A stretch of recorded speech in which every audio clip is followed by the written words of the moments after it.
Pessoal, continuando a nossa aula, vamos falar agora sobre narrativa, suas configurações e seus elementos essenciais. Lembrando que todo texto, ele possui configurações de acordo com o seu gênero. Por exemplo, anteriormente, falando sobre fábula, a fábula ela tem as suas configurações que vão diferenciá-la de outro texto. E lembrando, só para dar uma refrisada em relação à fábula, nós temos que ter o cuidado para não pensar que fábula é a mesma coisa de que conto misterioso, que ou seja, aqueles contos que não tem somente animais falando como seres humanos, mas tem outros seres mitológicos, por exemplo, tem seres que a gente não costuma, seres que não são reais, digamos, mas que aparecem como se fossem reais. Então nós vamos ter aí, por exemplo, fadas, dragões, essas coisas aí nós vamos ter um conto misterioso, um conto fantástico, que difere da fábula, até porque a sua iniciação geralmente começa com Era uma Vez. Então temos aí a fábula, que começa com um texto que não precisa dizer Era uma Vez, mas já vai começar por um texto normal, contando uma história como se fosse de um ser humano, porém de animais, né, falantes, enfim, que pensam, que agem como seres humanos, e nós vamos ter a moral da história. Mas já o conto misterioso, nós vamos ter a configuração de Era uma Vez, e que temos outros itens além da fábula, do comum, do normal da fábula. Ele vai ter coisas bem a mais do que a fábula, como por exemplo, animais que nem existem. A gente já percebe a diferença da fábula e o seu início como Era uma Vez. Então essas coisas, esses itens vão diferenciar o gênero, como agora expliquei, o gênero fábula e o conto misterioso. Então para que a gente se reforce, né, o conteúdo, relembre o que já foi passado em sala de aula, porque tudo que eu estou dizendo aqui a gente viu em sala de aula, nós vamos refalar na verdade, sobre o que? Os elementos essenciais da narrativa.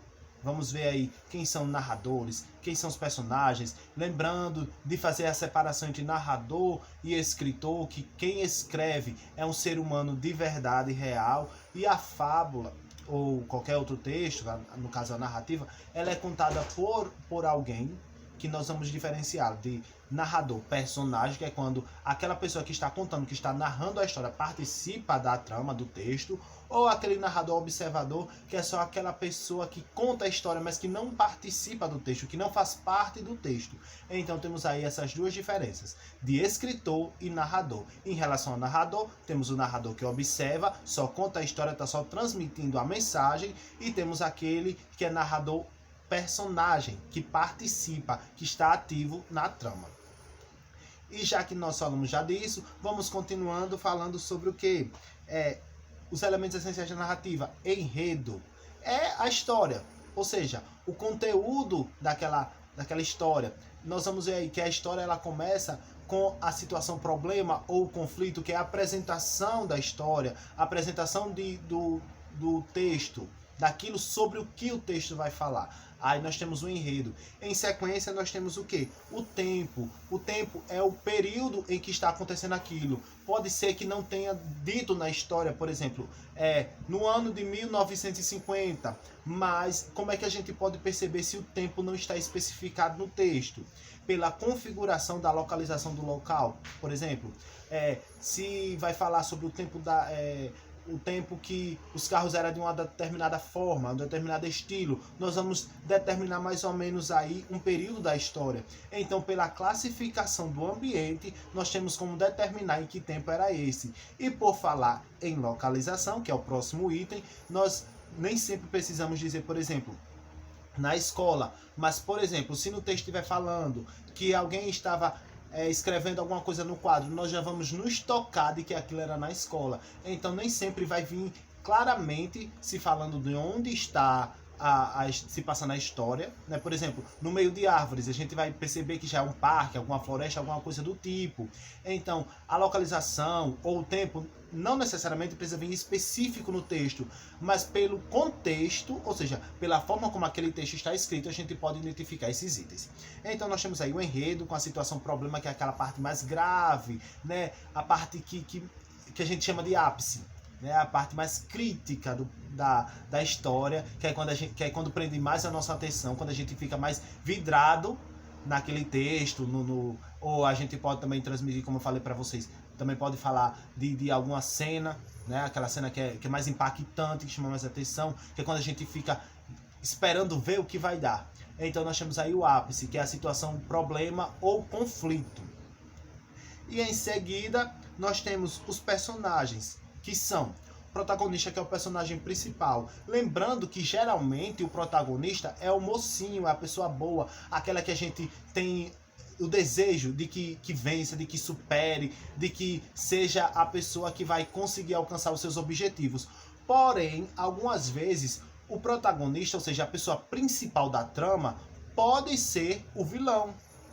Exemplo disso a gente vai ter em alguns filmes, por exemplo, o do Coringa, né?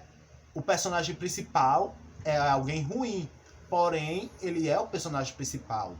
Mas, geralmente, na maioria das vezes, nós vamos ter personagens principais que são bonzinhos, mas nem sempre isso vai acontecer.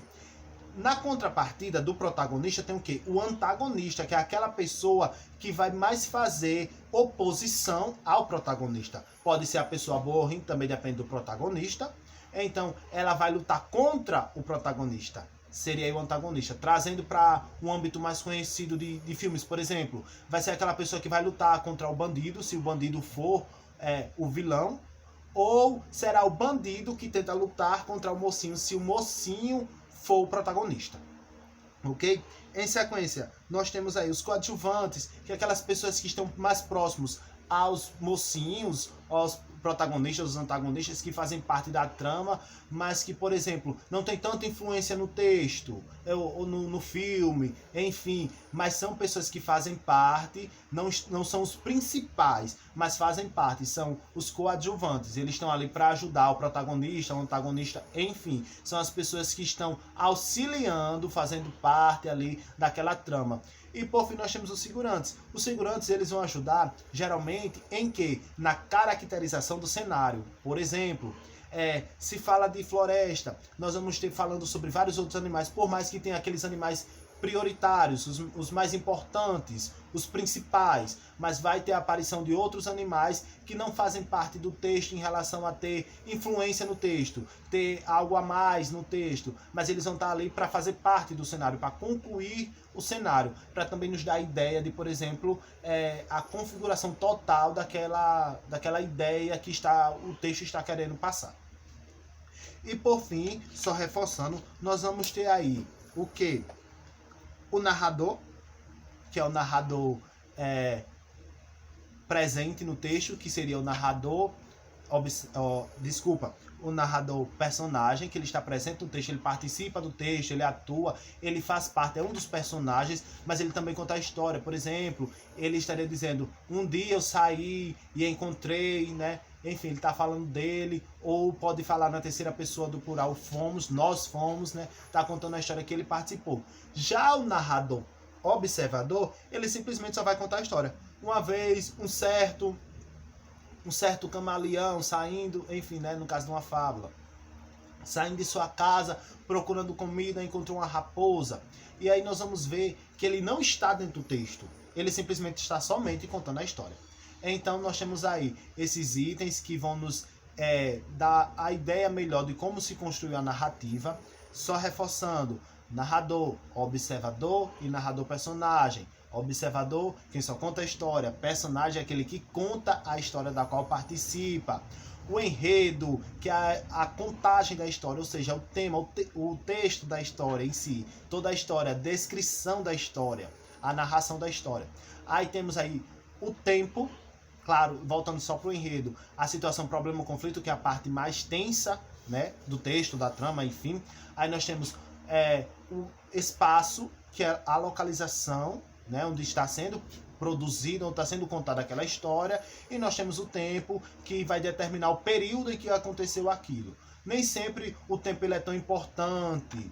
Por exemplo, como nas fábulas que a gente viu ultimamente, a gente não estava especificando o tempo, não tinha necessidade de especificação de tempo. Só que em outras coisas, por exemplo, outros textos, quando vai falar de épocas medievais, épocas da caverna, período da caverna, aí nós vamos ter a especificação do tempo, mas não necessariamente é tão importante ter o texto.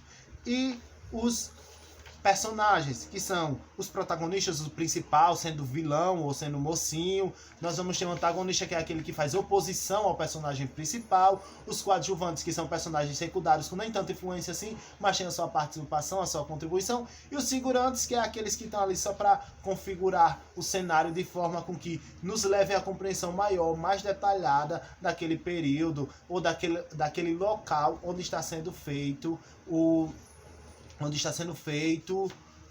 aquela história, onde está sendo passada aquela história, tá bom? Então nós vamos ver aí no próximo vídeo o que a gente vai ter como simplesmente textos que a gente viu já, preconceito linguístico, variação linguística. Nós vamos ver essas questões aí no mundo da língua e nós vamos passar para vocês esse próximo vídeo, tá bom? Até o próximo vídeo. Tchau, pessoal.